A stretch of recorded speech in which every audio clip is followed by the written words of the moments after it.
Hey, everybody, welcome to the Because Business is Personal podcast, the podcast where empathy meets marketing strategy. I'm Mike, the marketing medic, and I'll be your host. Now, before we get started, super quick, just want to let you know about two offers that I've got going on right now. The first offer is you can grab my Amazon best-selling book, Empathic Marketing, for free. All you need to do is pay for the shipping. Simply go to www.themarketingmedic.ca to grab your book. Also, on that same page, you'll have the opportunity to book a 30-minute gap analysis call with me. During that call, I'll examine exactly where you are and tell you the straightest, most direct empathic line to get you to where you want to be. And if you use the term podcast in the promo code box, you'll save $50. It's on the same page, www.themarketingmedic.ca. All right, that's it. That's all. Let's get rolling with today's podcast. All right, welcome everyone to another exciting episode of Because Business is Personal. Today, we have a special treat in store for you as we dive into the fascinating world of artificial intelligence with none other than Molly Mahoney, also known as the Prepared Performer. Molly's no stranger to success, having carved her niche as a social media growth strategist and an innovative leader in leveraging AI to not just streamline business processes, but to genuinely improve human connections online. With two decades of experience on stages from New York to Las Vegas, Molly has brought her unique blend of performance, strategy, and a dash of glamour to the world of online marketing. You may know her from her signature method, Go Live and Monetize, or from her captivating appearances at events like Social Media Marketing World and Vid Summit. Now, Molly is leading the charge in New Frontier, finding fresh new ways to bring people closer together through artificial intelligence.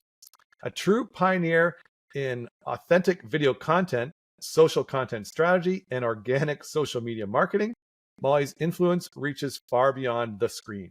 Whether she's singing jazz or teaching her kids to stand for joy, Molly's commitment to enriching lives is undeniable. So, buckle up and get ready to explore how technology and empathy can intertwine to create powerful, meaningful connections. Join us as we uncover the secrets behind Molly's methods, discuss her role as a trailblazer in AI, and learn how we can all use technology to create more authentic relationships in our digital age. So, Molly Mahoney, welcome to the show. Dude, how do I get you to just follow me around and tell everybody all of that? One of my favorite stage performers ever was that guy who put the cape on James Brown. Wasn't that guy awesome? That is actually such a good point. That guy's job was awesome. You got to go on James Brown and it's shows. Such a great setup. I know. And so you need a cape, and I'll be your cape man. Oh my God. You know what I do have, though? And this is going to be a little weird for those people who are listening to this, not watching the video. But yeah. I wrote a children's book, and someone who works at Amazon actually made me this little knit doll version of the character in the book who is me, but she's wearing a cape. And this cape is her cloak of joy, which is what she discovers in the book was all the things that wrap up to make her awesome. So I do have an invisible cape on right now. You can't even see it. Very cool. I was in Marissa Murgatroyd's coaching thing for a while there. Yeah, I love her. And I went to one of her coaching things out west, and I won the Superhero of the Weekend award or whatever. Ooh, cool! And, she gave me a real Superman cape, and She's so that's good actually hanging in my bedroom. Oh my gosh, I love it. Yeah. So as then we could not tell anybody, but I'm actually the one who stole Kurt Molly's belt. I'm just kidding. I didn't. If we had Kurt's belt and Maurice's cape, you would be so set. That'd be cool. All right, so let's get rolling. So this podcast is called Because Business is Personal. And so I like to start each podcast with a little personal thing about my guests, something that we'd find interesting and quirky. I don't know if you have anything. I'm guessing not. You've lived a pretty boring white toast life, but let's see what you've got for us. Just something quirky. I have 7 million things. So I have a heart-shaped birthmark. I don't talk about that very often, but on my shoulder right here, I have a heart-shaped birthmark. And I feel like that's my secret. That's my secret is that I really I blend the technology with humanness, because I'm always really leading from a secret heart-centered place. It's like, how can I figure out what are the things that make you truly unique as a human being, and then like elevate that to a massive level so that you feel more confident about who you are. And I think I was like born to do that because of that birthmark, which is kind of weird. That is kind of weird. Yeah, I've got all kinds of things. I mean, yeah, I was a musical theater performer for most of my life, so I have really crazy stories about. My question. Yeah, like I did a movie with Dick Van Dyke. What'd you say? What have you done on stage? What is the stage stuff that you've done? Yeah, so I did the national tour of Chitty Chitty Bang Bang, which was really awesome because I got to tour the world with a flying car. I actually ended up hiring both of my dance partners from the Chitty tour now that I have this business, which is really cool. And with that, I got to meet Richard Sherman, one of the Sherman brothers, who basically wrote all of our childhoods. You know, he wrote It's a Small World. He wrote Bedknobs and Broomsticks. They wrote Chitty Chitty Bang Bang. They wrote so many movie scores that we love. And also through a friend who was in the cast who ended up choreographing a movie that we got brought in to do with my whole family. I got to do a movie with Dick Van Dyke, which I cried the whole way home because it was one of the best days of my life. So that was pretty awesome. Wow. He's a legend. I know. That's very, very cool. Yeah. So what do you do now? So now we have a company called The Prepared Performer. And really, I started this company to help performers to be able to have a career in a business like I had. But in 2016, when Facebook Live came out, I realized rather than teaching performers how to have a business, I would teach business owners how to perform. And it was a really good switch. Like sometimes just making one little tweak to your ideal client or to your messaging, to your offer. It was really a very simple little switch. And we did $50,000 within 3 months with that new offer, which was a really big deal for us at the time. For sure. And then we had this program called Camera Confidence that did really well, teaching people how to speak on camera, but also how to have connections on social media. And so after we did that in 2016, anytime there was a new tool that came on the scenes, we really dug in and figured out how can we make this tool accessible to actual human beings, not just like tech nerds like the rest of us. And so we skyrocketed to the top with messenger bots, and ManyChat had me speak on their behalf several places. We were one of the first to combine bots with live video. So it's like the technology with the human side. And that was cool. And then when AI came out, way back before ChatGPT, about 2.5 years ago, we started using Jasper, which was called Jarvis. And so we launched a content club about how to use AI to create more human-focused content. And it's been pretty fun. Oh, wow. Yeah. Okay. So going back to how business owners can perform, this has been something that I've always thought about because a lot of our gurus or whatever, they're usually pretty good looking people and they usually have pretty decent personalities, right? And I think like this is what they were born with. This isn't what they created. And so this is a harder question, but could somebody who isn't just naturally as attractive, and I know this is very judgmental and subjective, but it's a reality. Like if you've got like a big fang tooth or something, like I got my teeth fixed because look how great my teeth are. But I used to be both on video. I've had dentures since I was 12. So the teeth thing is actually a big thing for me because I used to be able to take mine out on a retainer. Oh, wow. Yeah. So I love this discussion because I know it may seem like all of the, or most of the like gurus or whatever, just have it together and they're charismatic. But I bet underneath it, if you really look at what their journey to get there, there's a lot that they've done to either kind of spruce up their appearance and their energy or to really connect with what that thing is. What I like to say is it's your weird is your superpower. Okay. And we have a little exercise that we walk our clients through called the quesadilla of awesome that helps you to identify what are those things that make up who you are as a human so that you can be louder about them, so that you can bring them to the forefront. And on the quesadilla of awesome exercise that we go through, one of the things is actually your appearance. not because of what other people think about the way you look. It's about what you think about the way you look. So it's like the gremlins that creep up when you know you're going to be on camera. And with the way the world has gone, if you want to be successful in business, there's a good chance that you're going to have to, at some point, show your face to the world. Right. Yeah. And so having like a consistency in how you show up in your physical appearance can actually be not only a great like brand anchor, but also something that helps you to feel more confident. So we dig pretty deep into that, which I like. Okay, that's interesting because I have a speaking engagement in California next month, and I was supposed to send my headshot in, and I sent in. Oh, you can't see. Oh, so again, for those people not on video, there's a image behind me with me and my horse. See that? Oh, cool. Yeah. If you're not on video, you should go find this video somewhere. Yeah, and so it's a black and white photo of me with my cowboy hat and my Australian slicker and my paint horse. Anyway, I love that picture of me and my horse. It just sort of shows my personality. Yeah. But he's like, yeah, no, we can't use that. Like, we need a more classical headshot. You should have said that you couldn't do the event then. I'm just kidding. But I get it, like, because he did. Once I saw the video, and like it's a penthouse mastermind, so like the backdrop is of his penthouse, and that's like my image up in front. And as it scrolls through all the featured speakers, like we all have some consistency, and I really would have stood out. And it's funny because I thought of you immediately, because I thought how you can have a photo like everybody else, but with your blue streak or your pink streak or your purple streak, you're gonna stand out even with that. Custom that, even with that standard headshot.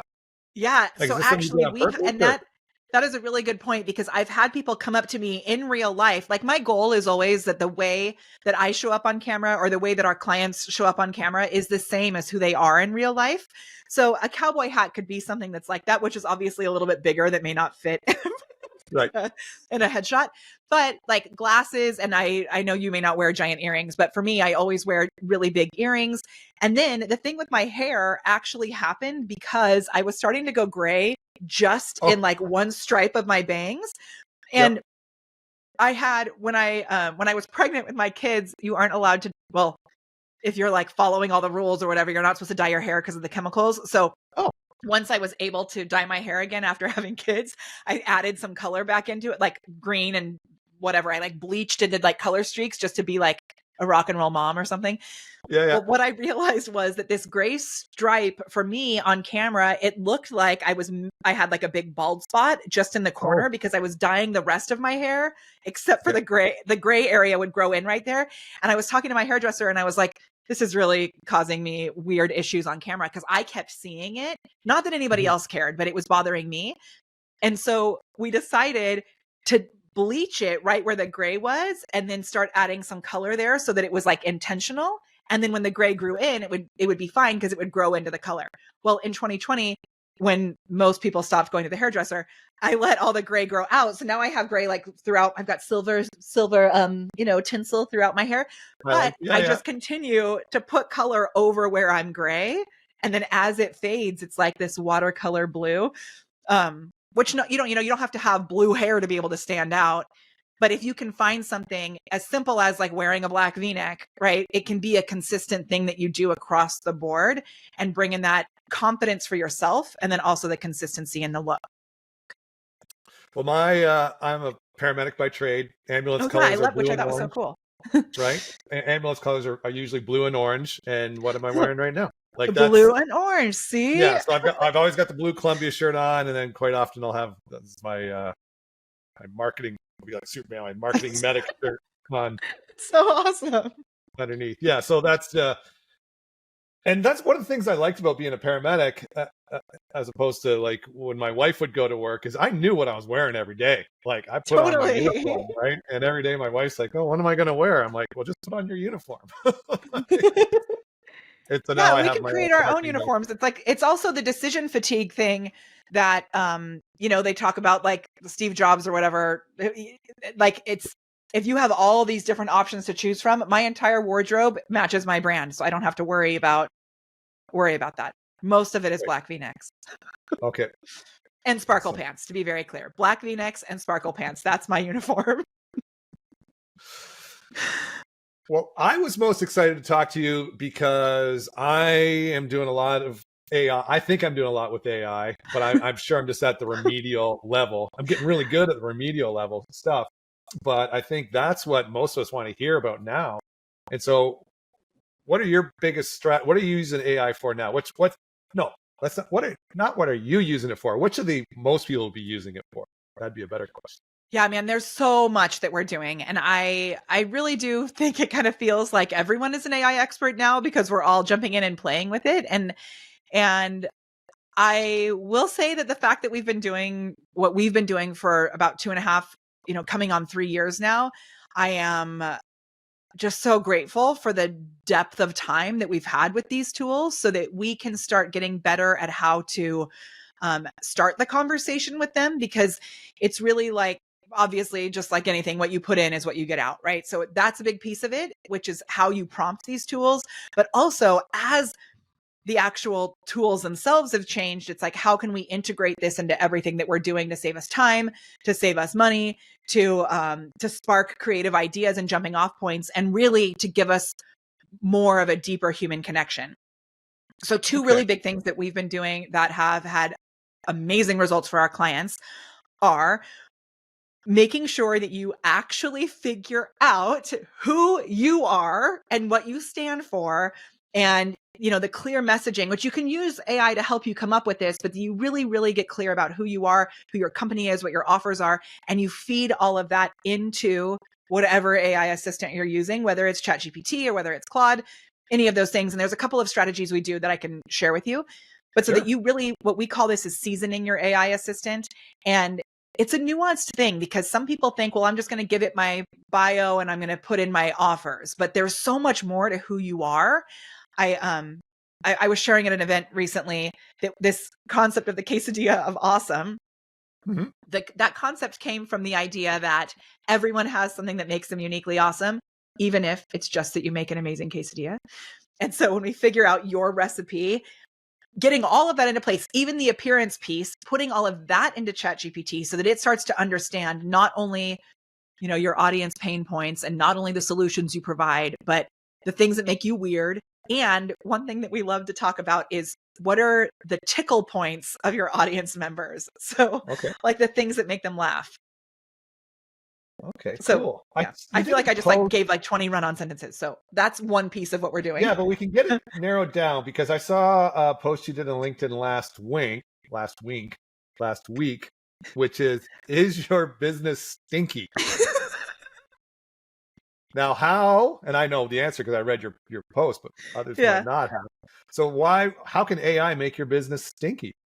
Because I had so much fun writing that post, by the way. So your business, if you are using AI, potentially reeks of AI, which means that you are taking things straight from whatever it gives you and pasting it onto the platforms, or you're taking even these awesome video editing tools like, Capshow does a really great job of editing the text from your videos and coming up with new content, or Video or Opus. Some of them are so formulaic that they're just blending into what everybody else does. And they all kind of have the same stench because we know, oh, there's some AI content. When it comes to your written content, there's like 3 things that you can do right away to make sure that you are giving it that human. We love to say that you have to zhuzh the AI content. No one can spell it, but we all say it, right? You have to zhuzh it. I was actually thinking that. How would you spell that? I think we figured it out because I say it a lot. It's like with Z's or something. I don't know. Whatever. Zhuzh. You just say it. Okay. And for some reason, a lot of these AI tools love to put in emojis when you say that you're writing something for social. So if you don't actively use 1 million emojis on a normal post that you would write, don't leave 1 million emojis in your post that comes from ChatGPT. Another thing is when I'm writing content as a human, I really love to look at not only the message and the words, but I almost create a painting with the words as well. So I'll look at my paragraph breaks and my sometimes I intentionally write a short line, then a little bit longer line, and then an even longer line so that it looks really cool as this image that's showing up in the post. I know most people don't think that way, But ChatGPT definitely doesn't think that way. Like it's not adding that type of nuance. And oftentimes it's not adding enough paragraph breaks. It can sound overly excited, like too many exclamation points. So that just even looking at the structure of it can be very valuable. And then the other thing is figure out what are your weird idioms. Like what are the weird things that you say that nobody else says that ChatGPT is never going to add in unless you tell it to, that you can then season into your copy so that it really, we want it to reek of you. We want it to have your perfume instead of the like trash stench that comes from AI. Okay. What I've seen with chat, and I love chat, I use it so much, is as we're progressing through some copy, it quite often starts out good. And then as we make iteration after iteration, sometimes it goes back into AI mode and it loses. Like it'll start out in my voice. And then the last, I'm like, dude, I just, and that's what I love about chat. Like we just have conversations. Totally. I'm like, dude, and I'll say this, I'm like, dude, you sound like AI right now. Stop. Sound more like me. And I'll type that in. I love it. Me too. Yeah, it's so good. It comes back like, oh, sorry. Yes, here's the version that with that more in your voice, and it's really good at doing stuff. But you have to stay on top of it and watch. Well, and you have to also do what you just said, which is like actually be human when you're talking to the robot, so it will be more human. Like yesterday, I love to use ChatGPT to come up with tables. So we have one huge super prompt where all of our content is based on buying beliefs. So we have prompts and things that we use to come up with these buying beliefs. And then I'm like, great, take those buying beliefs and now make me a table with the headers, belief, topic that instills that belief, short one-liner tweet that instills that belief that I can use on social media, video title number 1, video title number 2, bullet points for the video, description for the video, and it puts it all into one table and then just spits out this huge thing. It's like really, really cool. And sometimes within those little cells, if I'm going too fast, it'll get mixed up. Like at the end of one of these things I was doing with a client yesterday, it didn't list out the final thing in the table. It like combined it in the second column. And so my response to it was, LOL, what are you doing? You combine these two things together. Like, I need you to stay on task, friend. Then it does that. It's like apologizes and it's like, oh my gosh, I'm so sorry. You're right. I promise I'll keep it going in the future. So.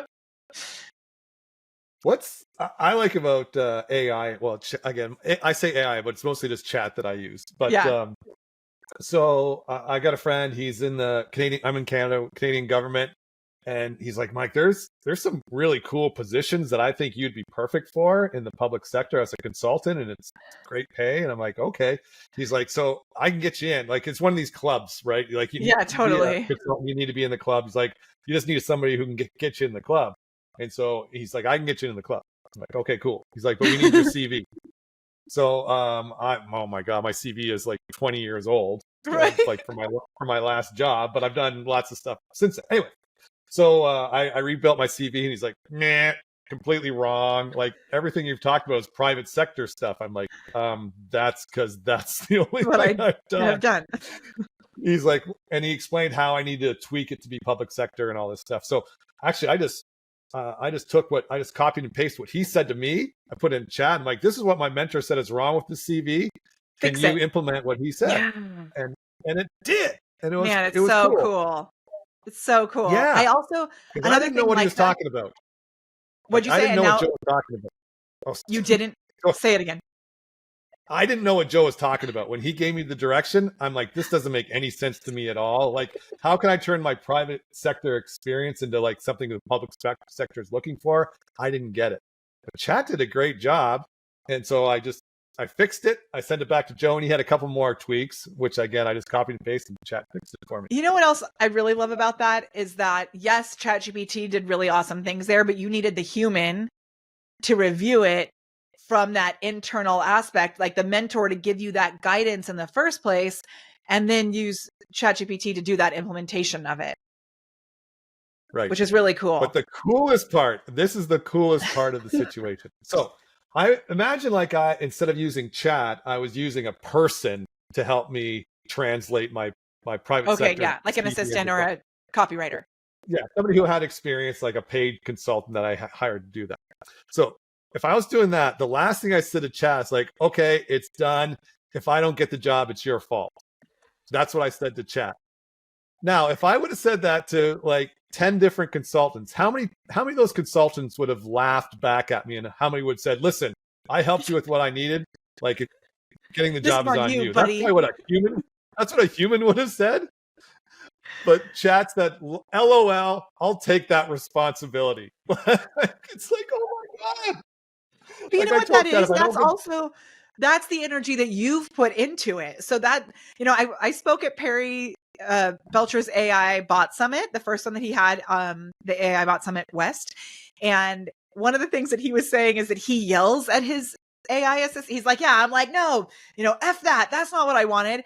And I thought it was so funny because I will correct my ChatGPT. Bobby Bot, sometimes I call her. I like to name my tools after my grandma and pretend like she's still here with us, just working for me. And so I'm like, no, Bobby, that's not, like LOL, like I said earlier, and it will give me back that energy. So whatever you want to get back from it, energy wise, make sure that you give that so that it reflects the energy that you're putting out there. I love it. Okay. Because like I say, when I typed in, if I don't get the job, it's your fault. I did it because I'm like, how are you going to respond to this? But I mean, before that, you've done things that you've like already been using it in that way. I don't know. It's fun. Yeah, I was just so surprised when it typed back, LOL, I'll take that responsibility. And then when it went on to prop me up saying, oh, this is such a great CV. I'm sure you'll do well. Yeah. If you got low self-esteem, chat is your best friend. He's always telling me how great I am. And I think people forget that you can use it as a way to boost your self-esteem. I think they also forget that you can use it to do kind of those task type things. So like I had copied and pasted a list of when people comment on a Facebook post. So sometimes I'll get like hundreds of comments on something and I want to save those comments. What I used to do was I would take all of the comments from a masterclass that say that I'm doing in a Facebook Live. Like the one that I did last week had 900 comments. I would take all of those, copy and paste them into a spreadsheet, and then have to go through because it would give the name, the comment, and then when you copy it that way, it will say reply and like because it's pulling all the text off of Facebook. It was such a mess. But now I can literally put that whole list of comments straight into ChatGPT and then say, hey, can you put this in a table for me with the name and with the header's name and comment? Then I can see everybody's name and their comment inside a spreadsheet, basically. And then I can say, great, now can you analyze these comments and give me the top categories that are showing up here? Or now can you go through these comments and pull all the questions out so that I can then use it in my content going forward? So you can base your content based on actual comments from your community, which used to take so much longer to do something like that. And that's what I like to talk about with the human connection. So the biggest part of empathic marketing, what I teach, is understanding your audience. And there's two levels of understanding. There's what I call your experiential understanding and your emotional understanding. So experiential understanding, that comes from Eugene Schwartz and Breakthrough Advertising. And it's about your audience's level of awareness, how aware of the problem, and how sophisticated are they into the offers they're hearing from you and your competition, right? And what's so cool about chat is it just does the same work that I used to do, but in a split second. Like, how did we do the research before? Like looking at like what you're talking about, like going to all the Facebook groups, look at the comments, looking at your competitors' ads, looking at the comments, going to your competitors' books. Like, what are people saying about these books? Like, it was days and days of research. Like Amazon reviews, you can you can just like scroll, you can pull all of that. It's so cool. Yeah, it's so cool. Now you can just ask chat in a split second. It's just doing the same research that I used to do, but just way more effectively and global. Yeah. You want to know my favorite trick for that? Yes. Okay. I love tricks. So it doesn't actually work in ChatGPT. This is something that I use Claude for. I know there's like fancy people who teach AI strategies who are like, oh, if you use ChatGPT, you're so basic, but I get basic a lot of sales. So great. So like, it doesn't matter how fancy it is if you're not actually using it strategically. With Claude, this is something that as of right now, you can't do in ChatGPT, but you can do it with Claude. We have internally on my team, we've documented all of my top personal profile posts since like 2018. So in a spreadsheet, I have different tabs for each year, and it's basically like the copy, and then it says what type of post it was. So was it an image, a video, or just a text post? And then it has how many likes and how many comments we got on the post. So it's all documented in a spreadsheet. And if you don't have something like this, like, because we've been keeping this up over the years, if you don't have something like this, you can use a tool like Metricool, which I love, to download all of your posts off Instagram into a CSV file. On Facebook, you can download all of your posts. It's so easy, and it will give you the same type of data where it has like the reach, the likes, the comments, even more than we have in my personal profile one. So I had all of this in this spreadsheet that had 2023, 2022, 2021, 2020, like all of these different tabs. And just as a test, I don't know if you know Jeff Hunter, but I was with Jeff at an event of Amber Spears and Cody Bramlett's in New York. And we were talking about different ideas, and he actually inspired me to do this. So I took this spreadsheet, I put it into ChatGPT, and I said, hey, this is a list of all of my top posts on social media. Can you analyze this for me? I just wanted to see if it could. So within Claude, you can load files. It read the spreadsheet, and it said, like, looking at this spreadsheet, which also lists out your comments, your likes, all these things, it went through and it was like, this is what I've learned. And to speak to the empathy piece, it said your content goes through a wide variety of topics, like personal stories, valuable content, yada, yada, yada, all these different things. And it said, and looking at the reactions and the comments you've gotten to your personal experiences, we can tell that your community really cares about you. It was like highlighting how awesome our community is by analyzing the data of my social media content. It was so cool. Wow. So, and then I had it like do my voice. I had it do all these things based on those posts. Holy. It blew my mind. Yeah, I think most of us are just scratching the surface of what AI can do. And for those naysayers of chat or of AI, they're like, because we've seen the video of like they create a video content with some guy with a horse's head because it mixed up things, like, oh yeah, this is never going to replace. I'm like, AI video content is like 2 months old and it's doing this. And that is the thing I think we all need to remember is this is as bad as it's ever going to be. Yeah. Like, this is the worst version that we are seeing right now. So yeah, it's going to put a horse's head on a guy's body now because it's still figuring things out, like in 3 months and in 2 years and two. I don't know if you know Terry Rice. He's a big guy on Terry Rice on Instagram. Anyway, he has a podcast and he interviewed Shaq. I think it was Shaquille O'Neal. Okay. And a few of the comments were, "This is bullshit. That's not really Shaq. That's an AI generated image with AI." Like, holy moly! And so this is something that I talk about with empathic marketing and the human connection and the level of distrust and skepticism. Oh my gosh. Like, it's just going to grow exponentially as AI improves and people abuse it. And, you know, that's one reason why I am thinking that in order to get really build deeper trust, that some people may start going back to using live video or using, you know, speaking in-person events, and live video have become even more powerful.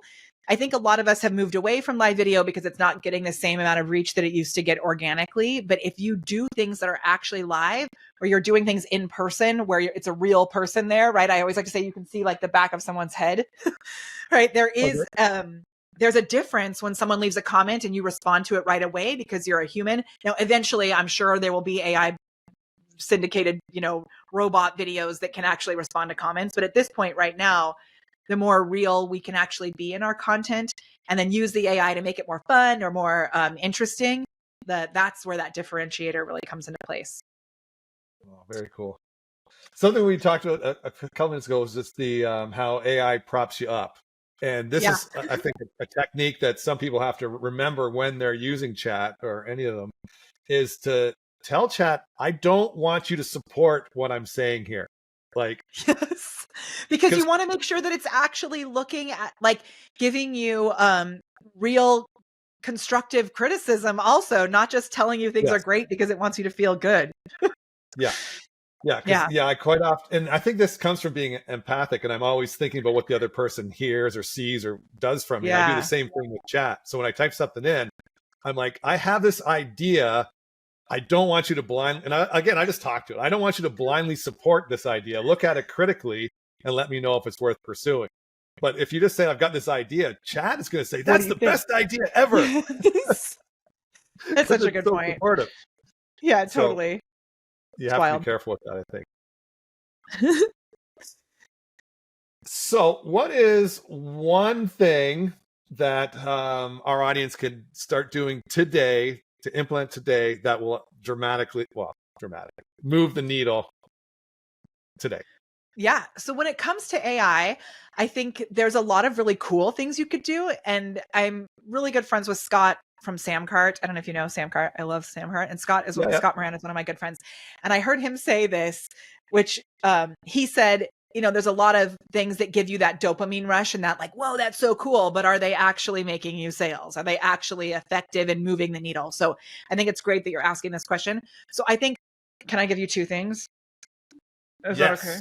Okay, so the two things that I would do right away before you do anything else, especially when it comes to creating like marketing copy with AI, is make sure that you get really clear about who you are as a human, make sure you get really clear about your brand voice, and put all of that into the assistant first. So say like, act as a high-level marketer with a deep understanding of human psychology. I'm going to tell you a little bit about my company, and then we're going to work together. Does that sound good? Here's my company information, right? I'm like checking in all the time. So give it your company information. So we call that, like I said earlier, seasoning your AI assistant.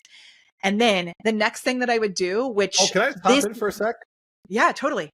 So one thing I like to do there is, once you've done that, is ask chat, am I missing anything? Is there anything else you need to know? Yeah, definitely. And I have that actually woven into on ChatGPT, where you can set the custom instructions. That's one of the instructions that I have that covers everything that I'm writing. So it says, like, we're working on this together. I could pull it up and read exactly what it says, but it's like, this is a collaboration. And if you're ever feeling that there was more detail you would like, please make sure to ask me, so that it does that every single time. That is cool. Okay, yeah, I'm going to add that to my instructions. Cool. Yeah, and so the way that I did it is at the top. So on custom instructions inside ChatGPT, if you don't have it yet, it should be available to everyone, no matter what country you're in, because they rolled it out. But if you go down on the left-hand side, if you have the pro version of ChatGPT, where your email address is, click on the three dots down there, and you should be able to add the custom instructions right there. You may have to click on beta features and then turn the custom instructions on. I can give you something else that's like a really ninja tip here. If you are ever going to write copy for someone else, I make sure that it knows that in those instructions, I say we will be writing content for my brand and also for my clients. So then when I go in to do my actual regular chat, I can say like, good morning, today we're going to be writing content for Felicia Cersei. So it knows that the content is going to be about Felicia and how she is changing people's lives by helping them connect with the invisible source in the universe to get their success, not about what I'm doing. Oh, because my instructions are all about empathic marketing, what my process is, and all that sort of stuff. And it's really smart. It knows so much about empathic marketing. It does such a great job. But when I'm writing for a client, it keeps bringing in, and this perfectly aligns with your empathic. Yes, exactly. And some people will say to go change the instructions, but I don't have time for that. So I just say like, today, I am still the person who is awesome at empathic marketing, and you're going to work with me to write content for this person, not me. Oh, okay, which has been really helpful. Okay, cool. Okay, sorry, I interrupted you with my little meaningless tidbit there. I think that's not meaningless. It's a good point. But the second tip of what we do before we start anything that we're going to do with ChatGPT when it comes to writing copy is, and this is, we have like a whole prompt guide for doing a lead magnet funnel. We have a whole prompt guide for creating a marketing course. We have a whole prompt guide for creating a signature talk if you want like a TED talk or something. At the top of every single prompt that we're going through or exercise that we're going through, we ask the AI assistant to identify a series of buying beliefs that cover why me, and I explain it. I say, I want you to make a list of buying beliefs that someone would need to have in order to make a purchase from me, that my ideal client, based on the information that you have above, would need to have in order to make a purchase or sign up for a masterclass or whatever it is. And then the buying beliefs cover why me, meaning why the ideal client. We're always starting with who that person is. That empathy thing is so important. So why me? Why this? Meaning why the type of product or service that you're offering. Why you, meaning why the expert or the person who is actually the one that they're going to buy from. It could be why the company as well, meaning like the company values and that kind of stuff. And then why now, meaning why is this important to do in this exact moment? And then two other bonus beliefs that we'll add in there are why not. So a list of beliefs that squish objections. And then why stay, meaning once someone has actually bought from us, what would encourage them to buy again or continue to stay in our programs going forward. And so by identifying those beliefs, everything else that we do is then infused by those beliefs. So that's always the starting point, so that we're making sure that everything is going to be strategic as we move forward. Yeah. So, I can't think of his name. Who's the inventor of the VSL? I know it. Is it John Benson? Is that him? No. Benson. I had dinner with John. I'm so glad. I thought I was going to say something wrong. Okay. Yeah. And so, he's his whole thing. He's trademarked is like it's not about the prompts, it's about the pre-prompting. And this is kind of what you're talking about. Yeah, totally. And I know, like, I've seen a few of the things that he's doing, and really, like, what he did so early on was, like, when ChatGPT came out was so, I mean, he like really did great at just taking what he already had and putting it into AI. So we call that AI-ifying your offer, right? Like, I have 7 million Google Docs in our program. And so all we do is I go in when we do a new workshop, I take one of my Google Docs that walks through some sort of template on how to do a masterclass or whatever, signature talk, that kind of thing. And I take the AI prompts, I figure out how to ask the AI assistant to give the answers to our clients, basically saving the work, saving them so much time where they could have gone through the whole process on their own. But now it validates the answers sooner for them, which is really cool. Cool. All right. Yeah. Well, I'm going to let you go, but there's one question. You said it at the beginning and you said at the end, and I think a lot of us might struggle with this. Okay. And you said the first thing you need is to know yourself first. How? Like, I think a lot of us struggle with that. Yeah. And one thing that's actually, how do you deep dive into that? One thing that's been so interesting to me over the years, even when I was working as a performance coach, I would have people with crazy Broadway credits, like some of the biggest I have worked with. I've been so honored to work with some of the biggest names in like musical theater or like TV singing competitions. Like I had a client who was top 5 in NBC Telemundo's The Voice, like really big deal things. And then on the business side, like Jeff Walker was our client for 2 years, which was so awesome. And so I even did this with Jeff Walker. So Rich Schefren has gone through this exercise. Even when you have loads of success, and sometimes, especially when you have loads of success, it's even harder to identify like who you are as a human, because now you've been so connected to what you've built in your business or in your career. So will you do the exercise with me? Yeah, sure. Okay. I love that. So if you're listening to this in the podcast, just imagine what we're doing. Promise me, if you're listening to this, you'll actually do this with us, because it doesn't work as well if you just listen to it. You have to actually do it. So, okay, take your hands, like put your fingertips together and put them in like a big ball. And so, great. Now you can see in between your fingers, there's this big ball. Now inside this ball, we are going to put all of the benefits from your business. So all of the empathy you help people to connect with, all the strategy that you give them, and whatever it is, if you're listening, whatever it is that you do with your business or your career or your life, like those things go into this ball. Okay. You got them in there? Yep. Okay. Now we're going to throw them in the air like this. 1, 2, 3. Whoosh. Okay. Now all of our business benefits are floating above us like Mikey TV in Willy Wonka when he's going into the television. Right? Yep. And what are you left with? Whoa. That's cerebral. Okay. So some people say nothing. And I'm like, no. Some people say, no, I was going to say me. Like, yes, exactly. Okay. So that's it. You're left with you. I asked Mike Stelzner from Social Media Examiner. I asked him this question and he said salsa, because we were talking about the quesadilla of awesome, but you're left with you, which is both the most amazing and the most terrifying thing that you could be left with. Okay. So what we do here is we make a list of 20 things that make you a uniquely awesome human being. And I know for some people, this is really easy. And for some people, it's really difficult. So when I was working as a professional performer, I was pulling a lot on my BFA in theater. And when I got my BFA in theater at Chapman University, I studied a lot about Stanislavski. So Konstantin Stanislavski is like the king of, theater and really being an actor. Okay. And he has this amazing chart. And this chart has all these different things on it. It's like there's one big thing on the bottom, and then there's all these things that shoot up inside this chart. The one big thing on the bottom to be a really brilliant actor is work on one's self. So I took this from that idea. And what we do is we make this list of 20 things that make you a uniquely awesome human. And because it can be so tricky, I made a little acronym for it. Okay. The acronym has 5 letters. It's the word SAVE. Now, you may think SAVE has 4 letters. However, I can't spell, so I spell my acronyms wrong on purpose so that you get over my bad spelling. Okay, so it's SAAVE. So the first thing is your skill sets, the things that you're naturally gifted at. Okay. Write those down. The next thing is, we talked about it earlier, your appearance. And so identifying those things, not about what other people think, but about what you think, right? Like even having your marketing shirt underneath the blue shirt is like your little secret thing, right? Like my heart-shaped birthmark. Like I've got the thing that I bring with me.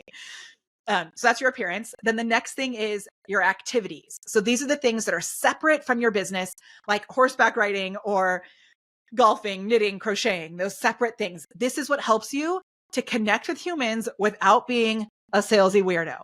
Okay. So the activities that you love. The V is for your values. And this is really you as a human and also as your brand. You'll see whenever I do a presentation, my slides have the hashtag stand for joy on the bottom. You mentioned it in my bio. We stand for joy as a fierce form of activism. And some people cannot handle the amount of joy that I bring into a room. They may not be a good fit. It is okay. Right? Put it out there. So like joy, kindness, and equity are things that inclusivity, we really stand for here.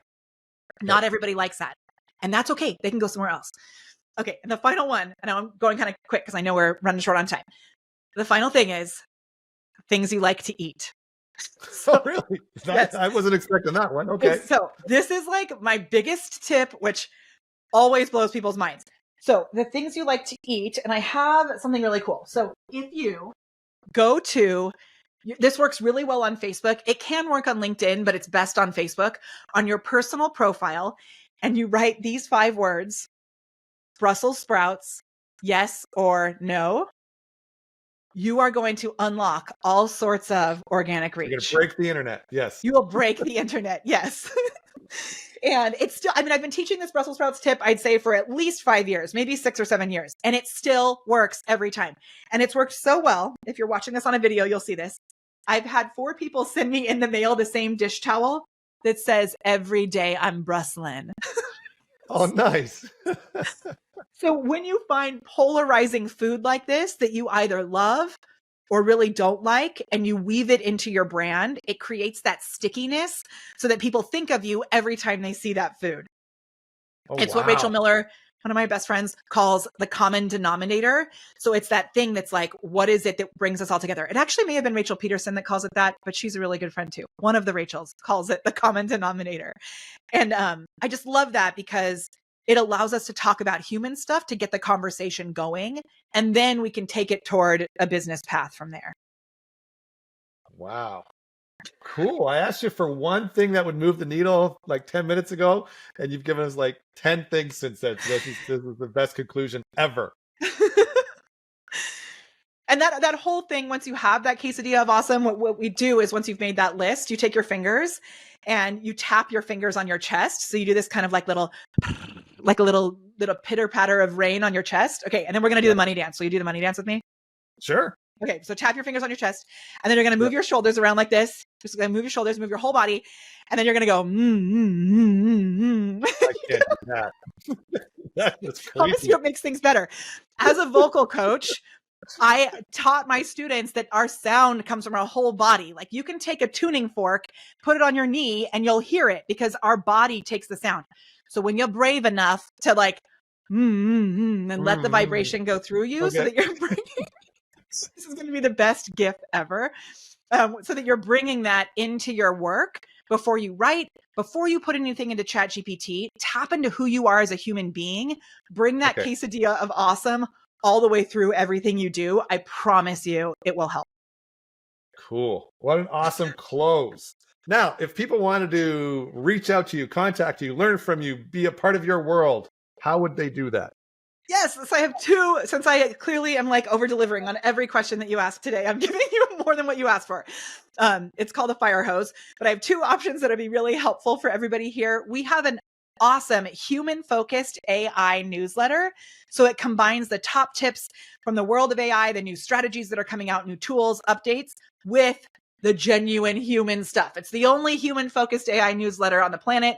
If you go to molly.live, MOLLY.live/MC for Mike Caldwell, MC AI Times, molly.live/MC AI Times. That will take you to our human-focused AI newsletter. And then also in addition to that, if you're playing on social at all, on my Instagram, The Prepared Performer, if you send me a sneaky message with the word human, just go to The Prepared Performer and send me a message with the word human. We'll give you a huge list of ChatGPT prompts. And then also we have a little mini course on how to create content and like my top 100 best performing posts. We'll send you that too. Very cool. That's a ton of value. Wow. So there we go. Thank you so much for being like so open to the idea that the more fun we have, the more money we make, and the more human we are, the better our AI is. Wow, that's quite the circle. Love it. Molly Mahoney, thanks for being on the Because Business is Personal podcast. You are the best Molly we've ever had on the podcast. And I hope you have Molly Pittman someday because she is awesome also. Kurt also recommended I reach out to her, so I'll have to do that. We love it. When it's Kurt, Molly, and I, then we're like, or then his brother, Kurt Molly, then we're like, Molly. It's really good. Oh, Jesus. I can't even imagine you three in a room together. That would be too much energy for me. I don't know if I could survive that. Anyways. Well, thanks again, Molly. This has been terrific. Hopefully you and I will stay in touch moving forward. And I hope everybody takes you up on your glorious offers. Thank you so much for having me. So good. All right. Thanks, Molly. Bye-bye. Bye. Hey, thanks for tuning in to my Because Business is Personal podcast. I hope you had some fun during the show and found some takeaways that you can apply to your business. But listen, if you want to know more about how you can apply empathic marketing to win more clients and make more sales, there's a few ways I can help you with that. Simply go to www.themarketingmedic.ca. It's .ca, not .com. I'm in Canada, remember? And on that page, you'll find ways that you can get a free copy of my #1 Amazon best-selling book, Empathic Marketing.